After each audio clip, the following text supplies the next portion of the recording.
Hi అండి. అందరూ ఎలా ఉన్నారు? చాలా లేట్ అయిపోయింది వీడియోస్‌కి. సారీ అండి. ఈరోజు రెసిపీ కప్ కేక్స్ అండి. చూస్తున్నారు కదా ఎంత స్మూత్‌గా ఉందో. చూసారా?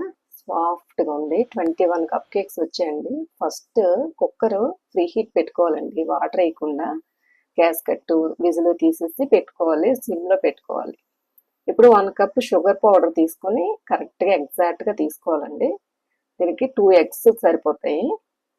అలాగే మైదా తీసుకోవాలండి. మైదా ఎప్పుడు ప్యాకెట్స్‌లోదే తీసుకోవాలి తప్ప విడిగా ఉన్నది తీసుకోకూడదు. కేక్స్ కరెక్ట్‌గా రావన్నమాట. నేనైతే హార్మోనియం కంపెనీ తీసుకుంటాను. ఇది కూడా ఎగ్జాక్ట్‌గా తీసుకోవాలి. ఇలా చాక్‌తో నేను చేసినట్టు చేసుకోండి. ట్యాప్ చేయొద్దు. కరెక్ట్‌గా సమానంగా రావాలి. ఫస్ట్ జల్లెడలో వేసేసుకోండి ఒక గిన్నె పెట్టుకొని. ఇంకొక పావు కప్పు తీసుకోవాలండి. ఎగ్స్ చిన్నవైతే 1/4 సరిపోద్ది. లేదు పెద్ద ఎగ్స్ అయితే 1½ కప్ తీసుకోవాలి. ఇప్పుడు వీక్ఫీల్డ్ కంపెనీ తీసుకుంటున్నానండి బేకింగ్ పౌడరు. ఇది టీ స్పూన్ తీసుకోవాలండి, టేబుల్ స్పూన్ కాదు. ఇది కూడా ఎగ్జాక్ట్‌గా తీసుకోవాలన్నమాట. చూసారా? కరెక్ట్‌గా ఎగ్జాక్ట్‌గా తీసుకోవాలి. Next baking soda.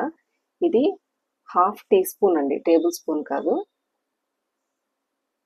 చక్కగా జల్లించేసుకొని, ఈ పలుకులు లాంటివి ఉంటే జల్లించకూడదండి, వదిలేసేయండి. ఇది ఆయిల్ అండి. పావు కప్పు తీసుకోవాలి. ఒక టేబుల్ స్పూన్ అండి, ఇందాక టీ స్పూన్ అన్నాను కదా, ఇది టేబుల్ స్పూన్ మిల్క్ పౌడర్ అనమాట. ఇప్పుడు బౌల్ తీసుకొని ఒక 2 ఎగ్స్ దాంట్లో వేసుకోండి. వేసుకొని చక్కగా బీట్ చేసుకోవాలన్నమాట. చాలా స్మూత్గా ఫ్లఫీగా రావాలంటే బాగా చక్కగా బీట్ చేసుకోవాలి. నురగ నురగలా రావాలన్నమాట. వైట్ కలర్లో వచ్చేస్తుందండి. కొద్దిగా బాగా ఎక్కువసేపు బీట్ చేయాలి. చూసారు కదా ఎంత చక్కగా ఫోమీ స్ట్రక్చర్ వచ్చింది, చూసారా? ఇలా రావాలన్నమాట. ఇలా వచ్చిన తర్వాత పౌడర్ షుగర్ ఉంది కదా, అది ఒక 3 టైమ్స్ లాగా వేసుకుని ముందు ఇలా కలుపుకోవాలండి, లేదంటే పైకి ఎగిరిపోద్ది అనమాట.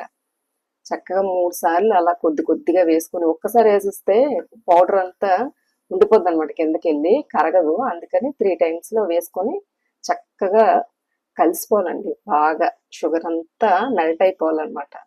అప్పుడే కేక్ మీకు ఫ్లఫీగా వస్తుంది. ఇప్పుడు ఆయిల్ అండి, పావు కప్పు.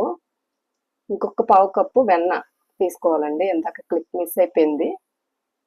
చక్కగా ఇది కూడా బాగా మెల్ట్ అయిపోవాలి. ఇప్పుడు వెనీలా ఎసెన్స్ అండి. ఇది పైనాపిల్ ఎసెన్స్.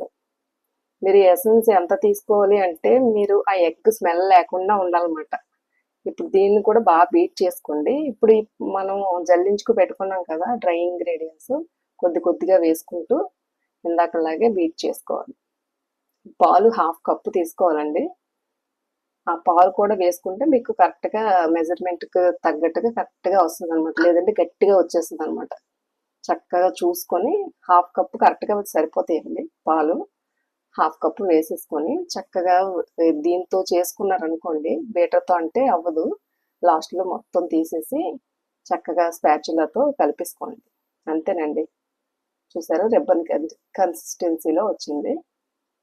ఇప్పుడు చక్కగా మనం కప్స్లోకి దీన్ని ఫిల్ చేసుకోవాలి. నేను ఓవెన్లో కూడా చూపిస్తున్నాను. 160 డిగ్రీస్లో పెట్టుకుంటాను నేనైతే. బేక్ మోడ్లో పెట్టుకోవాలన్నమాట. ఇవి టూటీ ఫ్రూటీ అండి. మనం నచ్చితే వేసుకోవచ్చు. కొద్దిగా మైదా టచ్ చేస్తే పైకి వస్తాయి అన్నమాట. ఈ ఇంట్లో ఉన్న కప్స్ ఏమన్నా ఉన్నాయనుకోండి, దాంట్లో ఈ లైనర్స్ వేసుకోవచ్చు. లేదంటే కొద్దిగా మైదా ఆయిల్ రాసేసి పెట్టేసుకుంటే సరిపోద్ది. ఇలాంటి కప్స్ అన్నా యూజ్ చేసుకోవచ్చు.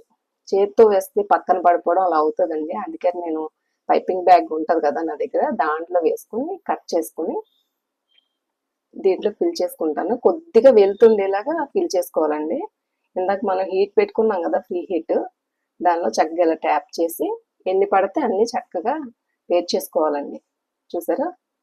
ఇప్పుడు చక్కగా మూత పెట్టేసుకొని ఇందాక నుంచి ఏదైతే స్లోలో ఉందో అదే ఫ్లేమ్ ఉండాలండి, పెంచకూడదు. ఇది హీట్ అయింది కదా, ఓవెన్ ఫ్రీ హీట్ అయింది. దీనిలో కూడా పెట్టాను అనమాట. రెండు ఒకేసారి పెట్టాను నేను. రెండు ఒకేసారి అవుతాయి అనమాట. 20 మినిట్స్ తర్వాత చూడండి కరెక్ట్గా. చూడండి, నాకు రెండు ఒకేసారి అయినాయి. నాకు 20 to 30 మినిట్స్ అయిందండి. 20 మినిట్స్ తర్వాత ఒకసారి చూసుకొని ఇంకా అవ్వలేదండి. తర్వాత మళ్ళీ 30 మినిట్స్ తర్వాత చూసుకున్నాను.